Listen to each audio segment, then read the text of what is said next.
Good morning students. আজকে তোমাদের সাথে আমি ডিসকাস করব ইনসেস্ট ট্যাবু নিয়ে একটা টপিক। দেখো, আমি যেটা গত বছরের সাজেশনেও বলেছিলাম, এবছরেও কিন্তু সেই একই জিনিস রিপিট করছি। সাজেশন আমি দেওয়া শুরু করবো আর কয়েকদিন বাদ থেকেই। সেটা হলো যে তোমরা কিন্তু পড়াশুনোর লেভেলটা এমন জায়গায় নিয়ে যাবে যেখানে মোটামুটি সিলেবাসে যে প্রত্যেকটা টার্ম রয়েছে না, সেইখান থেকে খুঁটি খুঁটিও যদি একটা টার্ম নিয়েও তোমাকে প্রশ্ন করে, you can write at least for 10 marks, যে তুমি সেখানে 10 নম্বরের জন্য কিছু লিখে আসতে পারো। এবং যেটা আমি সবসময় প্রেফার করি সেটা হচ্ছে রাইটিং স্কিলটাকে ডেভেলপ করো, রাইটিং যত বেশি সম্ভব রাইটিং প্র্যাকটিস করো, আর বই খুঁটিয়ে পড়ো। বই যদি খুঁটিয়ে কারো পড়া থাকে তাহলে কিন্তু সেক্ষেত্রে তারা খুব সুন্দর অ্যান্সার করতে পারবে। এবং অনেকেই তোমরা আছো নোট ভিত্তিক পড়াশোনা করো, প্রিভিয়াস ইয়ার কোয়েশ্চেন স্টাডি করে চলে যাও। তাহলে বর্তমান পরিপ্রেক্ষিতে দাঁড়িয়ে তোমরা যদি প্রিভিয়াস ইয়ার স্টাডি করে চলে যাও বা একেবারেই বইটাকে না পড়ো বা খুঁটিয়ে না পড়ো, তাহলে কিন্তু পুরো 100 নম্বরের মানে দুটো পেপারেই আর কি 100 100% অ্যান্সার করে আসাটা পসিবল খুব কমই হবে। তো সেক্ষেত্রে আমি প্রেফার করব যে যাই করো না কেন, বইগুলোকে কিন্তু খুঁটিয়ে পড়ো। প্রত্যেকটা বই যদি আমরা খুঁটিয়ে পড়ি তাহলে কিন্তু যেখান থেকেই প্রশ্ন আসুক অ্যাটলিস্ট 10 নম্বরের জন্য বা 15 নম্বরের জন্য, ম্যাক্সিমাম এখন তার বেশি আসছে না, তো আমরা আনসার করতে পারবো। বর্তমানে যেই কোয়েশ্চেনটা নিয়ে আমি ডিসকাস করছি সেটা হলো ইনসেস্ট ট্যাবু নিয়ে, যেখানে ক্রিটিক্যালি ডিসকাস এরকম ভাবেও প্রশ্ন আসতে পারে, শুধু ইনসেস্ট ট্যাবু, ঠিক আছে, এরকম একটা 10 নম্বরের প্রশ্ন আসতে পারে। অথবা do you think that incest taboo can control the, বা or like this, do you think that incest taboo can working on social control, এরকম ভাবেও প্রশ্ন আসতে পারে। মানে প্রশ্নটা কিন্তু ঘুরিয়ে আসতে পারে। আরেকটা জিনিস যেটা তোমরা লেখার সময় প্রায়ই ভুল করো, যে কোয়েশ্চেনটা কি চাইছে সেটাই বুঝতে পারো না। অ্যান্ড কি বলছে, অ্যান্ড হলে আমার উত্তরটা কি হবে, অর থাকলে মাঝখানে তার উত্তরটা কিরকম হবে, সবগুলো নিয়ে আমি স্টেপ বাই স্টেপ ডিসকাস করব। ক্রিটিক্যালি অ্যানালাইসিস বা ডিসকাস বা ধরো এই ধরনের কিছু বললে কিন্তু আমরা ফ্ল্যাট উত্তর লিখবো না। ক্রিটিক্যালি অ্যানালাইসিস বা ক্রিটিক্যালি ডিসকাস সবসময় কিন্তু আমাকে বিভিন্ন অ্যানথ্রোপোলজিস্ট বা বিভিন্ন স্কলারদের যে মতবাদগুলো রয়েছে সেগুলোকে নিয়েই লিখতে হবে। সো আজকে যেটা আমি করছি এটা দিয়ে একটা ইনসেস্ট ট্যাবুর বিষয়ও করা যায়, ক্রিটিক্যালি ডিসকাসও করা যায়। আর যেই প্রশ্নটা আমি বললাম যে তুমি কি মনে করো যে ইনসেস্ট ট্যাবু কোনোভাবে সোশ্যাল কন্ট্রোল করছে বা সোশ্যাল কন্ট্রোলের উপরে কাজ করছে, যদি হ্যাঁ তাহলে কেন, যদি না তাহলে কেন। ওকে, সো এই ধরনের প্রশ্নগুলো আমরা কিন্তু এই এই আজকের টপিকটা থেকে কভার করতে পারি। আরেকটা জিনিস, আজকের টপিকটাতে আমি বাংলায় উত্তরটা লিখিনি, আমি ইংলিশে লিখেছি, কারণ আমি অনেক ইমেল পেয়েছি তোমাদের থেকে, থ্যাংক ইউ সো মাচ। অনেক হোয়াটসঅ্যাপ কমেন্ট পেয়েছি, অনেকেই আমাকে রিকোয়েস্ট করেছো ম্যাম আপনি বাংলায় বলছেন কিন্তু কিছু কোয়েশ্চেন্সের যদি ইংলিশ মেটেরিয়াল আপনি দেন তাহলে খুব ভালো হয়। আমি আবার রিপিট করছি, যারা তোমরা বাংলায় চাইছো তোমরা কিন্তু আমাকে পার্সোনালি ইমেল করবে, I will send the Bengali notes to you also. Bengali নোটসটাও তোমাদেরকে আমি পাঠিয়ে দেবো। আমি একটা দুটো এরকম ইংলিশ করবো, আবার কিছু বাংলা করবো, যাতে সবারই রিকোয়ারমেন্টটা বজায় থাকে। ওকে, সো লেটস স্টার্ট। আজকের টপিক হলো ইনসেস্ট ট্যাবু, মানে ক্রিটিক্যালি ডিসকাস, ক্রিটিক্যালি অ্যানালিসিস, বা তুমি কি মনে করো এটা সোশ্যাল কন্ট্রোল করছে যদি আসে।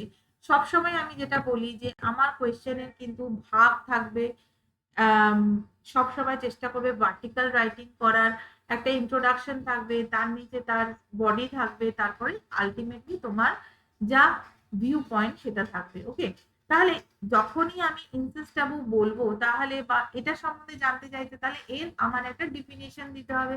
তাহলে ইনসেস্ট ট্যাবু ডেফিনেশন কি, ইনসেস্ট ট্যাবু কেন হয়েছিল, অ্যাকচুয়ালি ইনসেস্ট ট্যাবু হলো একটা সোশ্যাল মেকানিজম যার মাধ্যমে নিকট আত্মীয় যারা আছে তাদের মধ্যে কোনো ধরনের সেক্সুয়াল মিটিং পসিবল করা হবে না। মানে কোনো ধরনের যৌন মিলন, এই ধরনের রিলেশনশিপ যেগুলো খুব close relation, that can be a father daughter, that can be a mother son, that can be the two siblings, এই ধরনের রিলেশনশিপ গুলোকে সমাজে অজাচার হিসেবে গণ্য করা হবে। Okay, so this is the definition. যেটা আমি তোমাদেরকে এখানে মেনশন করেছি। তারপরে তোমরা কিন্তু এখানে একটা লাইন লিখতে পারো, যেটা হচ্ছে সেভারাল অ্যানথ্রোপোলজিস্ট এটা নিয়ে কাজ করেছেন, হ্যাঁ, এবং নিজেদের ওপিনিয়ন ইনসেস্ট ট্যাবু সম্বন্ধে আমাদের দিয়েছেন। You can mention their name like Needham can, Needham, আর নিধাম উনি দিয়েছেন, ম্যালিনস্কি দিয়েছেন, সবার আগে সিগমন্ড ফ্রয়েড দিয়েছেন, ঠিক আছে। তো রেমান ফার্থ দিয়েছেন। তো এই সমস্ত অ্যানথ্রোপোলজিস্টরা কিন্তু ইনসেস্ট ট্যাবুর উপরে কাজ করেছে। ওয়েস্টার মার্কের আছে, ইবি টাইলারের আছে, তো অনেকেরই আছে, অ্যাটলিস্ট 3 থেকে 4 জনের। ক্রিটিক্যালি অ্যানালিসিস করছো, 10 নম্বর আছে, তো 3 থেকে 4 জনের ভিউ পয়েন্ট কিন্তু তোমরা দেওয়ার চেষ্টা করবে। এবং সেক্ষেত্রে কিন্তু সিগমন্ড ফ্রয়েড যেটা দিয়েছিলেন আমাদের, সিগমন্ড ফ্রয়েডের যে মতবাদটা, যেটা তোমার টোটেম অ্যান্ড ট্যাবু, হ্যাঁ, এই বইটাতে বেসিক্যালি এসেছিল ইন 1913, হ্যাঁ। তো এটার উপর বেস করে উনি একটা ইনসেস্ট ট্যাবুর বোঝানোর চেষ্টা করেছিলেন, কেস স্টাডি করেছিলেন। এবং সব থেকে বড় কথা, সিগমন্ড ফ্রয়েড কিন্তু কোনো একটা সিঙ্গেল কেস স্টাডির উপর বেস করে তার এই ইনসেস্ট ট্যাবু রিলেটেড যে মতবাদটা, সেটা কিন্তু উনি দেননি। হ্যাঁ, উনি কিন্তু অনেকগুলো ছোট ছোট কেস স্টাডি করেছিলেন, যেখানে হ্যান্সের কেস স্টাডিটা রয়েছে, লিটল হ্যান্স, যেটা মোস্টলি 1909-এ হওয়া। এতগুলো তো মেনশন করবে না, আমি মেনলি টোটেম অ্যান্ড ট্যাবুটা সম্বন্ধে এখানে ছোট করে মেনশন করেছি। তাও লিটল হ্যান্সেসটা তোমাদের একটু বলে দিচ্ছি, তাহলে তোমাদের রিলেট করতে সুবিধা হবে। লিটল হ্যান্সের যে কেস স্টাডিটা ছিল, সেখানে একটা ছোট্ট 5 বছরের বাচ্চার কেস স্টাডি দিয়েছিলেন, যে বাচ্চাটা এক ধরনের ফোবিয়াতে ভুগতো, যেটা ঘোড়া থেকে ফোবিয়া, যে ঘোড়াটা তাকে কামড়ে দেবে।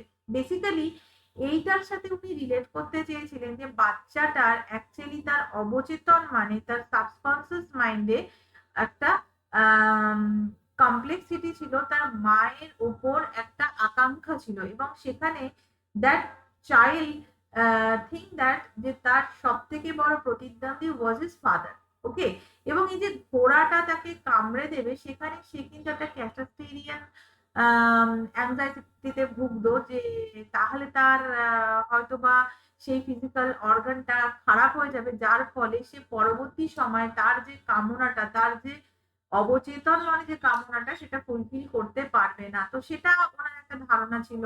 এছাড়াও আমরা the Wolf man, yes, the Wolf man এটাও বলতে পারি।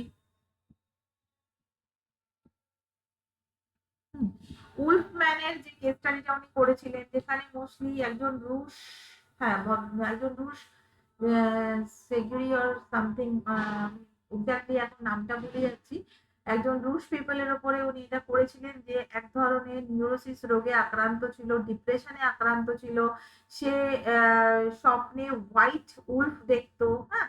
তো সেক্ষেত্রেও কিন্তু উনি এক ধরনের মানসিক অবসাদের সঙ্গে এক ধরনের মানুষের মনের যে অবচেতন কামনা, সেটাকে বলেছিলেন, এবং দেখিয়েছিলেন, সংযোগ দেখিয়েছিলেন এখানে, যে ওই ব্যক্তিটি তার পিতা মাতার সেক্সুয়াল রিলেশনশিপটিকে প্রত্যক্ষ করেছিল, যেটাকে উনি একটা প্রিমিটিভ দৃশ্য হিসেবে ব্যাখ্যা করেছিলেন, এবং তার ফলস্বরূপ হয়তো তার এই মানসিক অবসাদটা তার মধ্যে গ্রো করেছিল। Okay, now finally he came out with the concept of Oedipus complex, যেটা উনি the totem and taboo, okay, এই 1913 এখানে আমি লিখে দিয়েছি ছোট করে, টোটেম অ্যান্ড ট্যাবু।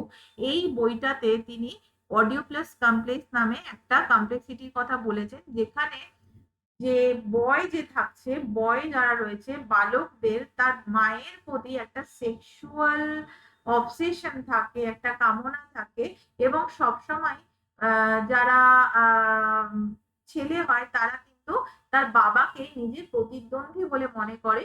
এই ধরনের একটা কনসেপ্ট উনি আমাদের সামনে দিয়েছিলেন। ওকে, এবং সেখানে উনি বলেছিলেন যে এই যে সোশ্যাল অর্ডারটা এর ফলে নষ্ট হচ্ছে, এই সোশ্যাল অর্ডারটাকেই মেনটেন করার জন্য ইনসেস্ট ট্যাবু নামে, মানে অজাচার জনিত কোনো এক ধরনের ট্যাবু ইম্পোজ করা হয়েছিল, যাতে এই ধরনের ঘটনাগুলোকে প্রতিহত করা যায়।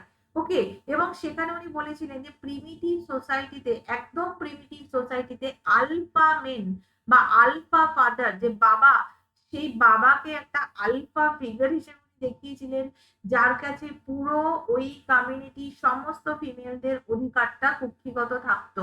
সেই কারণে তার যে ঔরসজাত সন্তান, মানে তার যে সন, হ্যাঁ, তারাও তো ফিমেলদের প্রতি অ্যাট্রাক্টেড হবে, তাই না? তারা বাবার প্রতি জেলাস হতো এবং জেলাসিতে তারা বাবাকে হত্যা করতো, হত্যা করে তাকে কনজিউম করতো, মানে তার মাংস খেত আর কি রাদার। তার ফলে তারপর তারা যে সমাজটাকে গঠন করতো নিজেদের কন্ট্রোলে এনে, পরবর্তী সময় তারা এক ধরনের মানসিক চাপে ভুগতো, যে এই যে অপরাধ বোধ তাদেরকে সবসময় ঘাত করতো, যে তারা তাদের ফাদার ফিগারকে কিল করেছে এবং তাকে তারা কনজিউম করেছে। এই ধরনের ঘটনাকে প্রতিহত করার জন্যই কিন্তু সোসাইটিতে সেই সময়ে এই ধরনের ইনসেস্ট ট্যাবুকে লাগু করা হয়েছিল, যাতে এই ধরনের কম্পিটিশন বা জেলাসনেসকে কমানো যায়। তো this was the theory of Freud, যেটা অডিওপাস কমপ্লেক্স, ভীষণ নোন একটা ফেমাস কনসেপ্ট আমরা পেয়েছি কিন্তু এটার থেকে।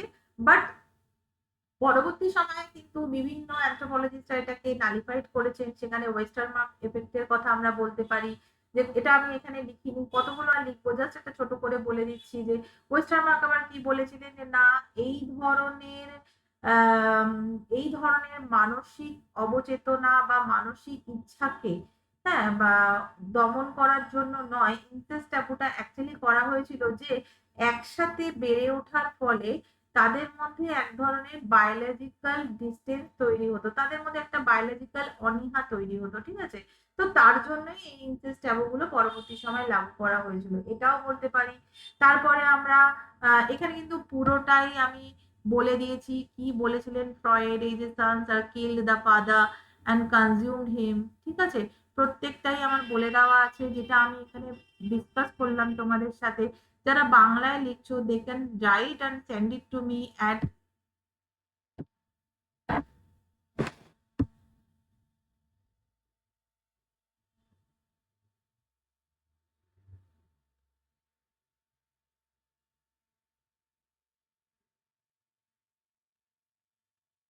এইটাতে কিন্তু পাঠাতে পারো, আমি কিন্তু চেক করে দিতে পারি, কোনো অসুবিধে নেই। কেউ যদি বলো ম্যাম আমার এই বাংলা নোটসটা চাই, তাহলে কিন্তু আমি এটাকে তাকে পাঠিয়ে দেবো। So don't worry about this. তাহলে এই ধরনের একটা, উনি যেটা বলেছিলেন যে ফ্রয়েড এটা একটা ইউনিভার্সাল একটা প্রহিবিশন ছিল, সকলের মধ্যেই ছোট থেকেই গ্রো হতো, যেটা ওয়েস্টার্ন মার্ক বললেন না, একসাথে থাকার ফলে তাদের মধ্যে অনীহাও তৈরি হতো, এই ধরনের একটা কিন্তু ডিবেট ওই সময় হয়েছিল, ঠিক আছে? এরপরে আমরা ম্যালিনস্কির কাজের কথা বলতে পারবো। ম্যালিনস্কি তো ভীষণ বিখ্যাত তার বিভিন্ন কাজের জন্য। উনি কিন্তু আমাদের সামনে ফ্যামিলি ডিস্ট্রাকশন থিওরি দিয়েছিলেন, যেখানে বলেছিলেন যে ফ্যামিলিকে শৃঙ্খলাবদ্ধ করার জন্যই ইনসেস্ট ট্যাবুগুলোকে তৈরি হয়েছিল, এবং this is a social mechanism, this is a social mechanism. Malinowski Trobriand আইল্যান্ডারদের উপর কাজ করেছিলেন, এবং সেখানে তিনি দেখিয়েছিলেন যে সেখানকার ফ্যামিলি স্ট্রাকচার কিরকম ছিল, ম্যাট্রিয়ার্কাল, তাই না? মানে মাতৃতান্ত্রিক সমাজ ছিল। তাহলে ওই পার্টিকুলার ট্রবিয়ান আইল্যান্ডের যারা লোক ছিল, যারা ছেলে ছিল, বয়েজ যারা ছিল, তারা কিন্তু এই অডিওপ্লাস কমপ্লেক্সে খুব একটা এফেক্টেড ছিল না। তারা কিন্তু তার বাবার প্রতি জেলাস ছিল না, তার কারণ ওই ট্রবিয়ান আইল্যান্ডস এর মধ্যে যেহেতু ম্যাট্রিয়ার্কাল সোসাইটি ছিল, সেখানে মামা ছিল প্রতিদ্বন্দ্বী হিসেবে, মানে মামা ছিল তোমার পাওয়ারফুল, এবং মামার কাছে কর্তৃত্ব থাকতো, এবং বাবা ছিল সেখানে একটা বন্ধুত্বপূর্ণ ফিগার, তাই না? তাই ট্রবিয়ান আইল্যান্ডারদের যে ঘটনাটা আমাদের ম্যালিনস্কি দেখিয়েছিলেন, যেখানে তিনি সাইকোলজিক্যাল, ফ্রয়েডের সাইকোলজিক্যাল কনসেপ্ট যেটা উনি অডিওপাস কমপ্লেক্সে নিয়ে দেখিয়েছিলেন, সেটাকে কিন্তু ট্রবিয়ান আইল্যান্ডের ক্ষেত্রে উনি নাকচ করে দিয়েছিলেন, তাই না? তো এটাও একটা ঘটনা যেটা আমরা লিখতে পারি, ম্যালিনস্কির ঘটনা। কিন্তু ম্যালিনস্কিও একটা জায়গায় ফেলিয়ার হয়েছিল, যিনি প্রপারলি ওর স্ট্রাকচারটাকে আমাদের সামনে সাইন্টিফিক্যালি তুলে ধরতে কিন্তু পারেনি, সেখানে কিন্তু অনেক গ্যাপ ছিল। তারপরে আমরা ম্যালিনস্কি ইনসেস্ট ট্যাবুটাকে আমি পুরোপুরি লিখতে পারি যে এটা তাদের একটা ফাংশনাল সোশিওলজিক্যাল যে স্ট্রাকচারাল সোশ্যাল স্ট্রাকচারকে মেনটেন করার একটা খুব বড় হাতিয়ার ছিল, যেটা এটা ইম্পোজ করা হয়েছিল যে এই ধরনের ঘটনা হবে না, তাতে সোসাইটিতে যে সামাজিক যে একটা প্রতিচ্ছবি সেটা কিন্তু রক্ষা পাবে। তাহলে এটা আমাদের কি করেছিলেন, এটা ম্যালিনস্কি বলেছিলেন, এটা আমরা দিতে পারি। এছাড়া 1936 এ ফর্থ যেটা করেছিলেন সেটাও আমরা দিতে পারি ইনসেস্ট ট্যাবুকে নিয়ে। ফর্থ কি করেছিলেন, উনি ইথিওপিয়ার অধিবাসীদের সঙ্গে ওনার কাজ করেছিলেন এবং সেখানে পলিনেশিয়ান সোসাইটিতে দেখিয়েছিলেন যে ওদের এক ধরনের উনিও এটা সোশ্যাল স্ট্রাকচারাল মেকানিজম হিসেবেই দেখিয়েছিলেন, যেখানে উনি কোনো বায়োলজিক্যাল অবসেশন নয়, এটা একটা সোশ্যাল স্ট্রাকচারকে মেনটেন করার জন্য ইনসেস্ট ট্যাবুকে ইম্পোজ করা হয়েছে। এবং ফার্স্ট মনে করতেন যে এই যে সেক্সুয়াল রাইভালরি বা jealousy within the domestic unit, এই যে এটা তৈরি হচ্ছে, এর ফলে যে ফ্যামিলি ইন্টিগ্রিটি সেটা কিন্তু পুরোপুরি নষ্ট হবে, স্ট্রাকচারটা ভেঙে যাবে। তাই ফ্যামিলি কোঅপারেশনকে মেনটেন করার জন্যই ইনসেস্ট ট্যাবুটাকে আমরা সেই সময় দেখেছিলাম তৈরি করা হয়েছিল। ওকে, তাহলে আমরা মেনলি এইভাবে করে এই অ্যান্সারটাকে করতে পারবো। যে একটা ছোট্ট ইন্ট্রো দিলাম আমরা এটার জন্য, যে কি হলো অ্যাকচুয়ালি ইনসেস্ট ট্যাবু, তারপরের লাইন হচ্ছে কারা কারা এটার উপর কাজ করেছে। তোমার প্রত্যেককে ধরে ধরে কিন্তু আমি জাস্ট একটু 2-4 লাইন লিখছি এবং তার যদি কোনো ক্রিটিসিজম থাকে সেটাও আমি দিচ্ছি। আরেকটা যেটা আমি ওখানে অ্যাড করিনি, কারণ অ্যাড নিধামস ওপিনিয়ন। নিধাম কিন্তু বলেছিলেন যে অ্যাকচুয়ালি ইউনিভার্সালি ইনসেস্ট ট্যাবু বলে কিছু এক্সিস্ট করে না, কারণ প্রত্যেকটা কালচারে কালচারাল ডাইভার্সিটি রয়েছে এবং সব কালচারে কিন্তু ইনসেস্ট ট্যাবুর ধরনটা এক রকমের নয়। আবার এমন কিছু কালচার এখনো বিদ্যমান রয়েছে যেখানে এই ধরনের ক্লোজলি রিলেটেড পিপলদের মধ্যে বিবাহ বন্ধন মানে সেক্সুয়াল পারমিশন দেওয়া হচ্ছে। তাহলে যে ইনসেস্ট ট্যাবু, যে ক্লোজ রিলেশনের মধ্যে সেক্সুয়াল মেটিং এর পারমিশন দেওয়া যাবে না, এই কনসেপ্টটা তাহলে নালিফাইড হয়ে যাচ্ছে। তাহলে এক্ষেত্রে কিন্তু নিজামের কথাটা আমার মনে হয় তোমরা দিয়ে দিও। হ্যাঁ, নিজামের এই জায়গাটা বেশ জোর দিয়ে উনি এই জায়গাটা বলেছিলেন কেন এটাকে একটা ইউনিভার্সালি আমরা নালিফাইড করে দিচ্ছি, তাই না? তাহলে এই এতগুলো প্রায় 4-5টা আমরা এখানে স্কলারের আইডিয়া দেখলাম, তাদের তাদের বক্তব্য শুনলাম এবং সেটাকে ক্রিটিসাইজও করলাম। তারপরে একটা ছোট্ট কনক্লুশন হবে তোমার নিজস্ব, যে হ্যাঁ অবশ্যই অবভিয়াসলি যে ইনসেস্ট ট্যাবু একটা ইউনিভার্সাল ফিনোমেনন, সব প্রত্যেকটা সমাজেই কম বেশি ইনসেস্ট ট্যাবু লাগু আছে, কিন্তু এর কোনো হলিস্টিক ল তো নেই। হলিস্টিক ল তো এখনো পর্যন্ত কোথাও প্রমাণিত হয়নি বা সেভাবে করে কেউ একটা হলিস্টিক স্ট্রাকচারও আমাদের মধ্যে তুলে ধরেনি। তাহলে এটা অ্যাকচুয়ালি কি, এটা হলো একটা সোশ্যাল কন্ট্রোলের mechanism. Okay, so that will be the total answer, the total compact answer of incest taboo.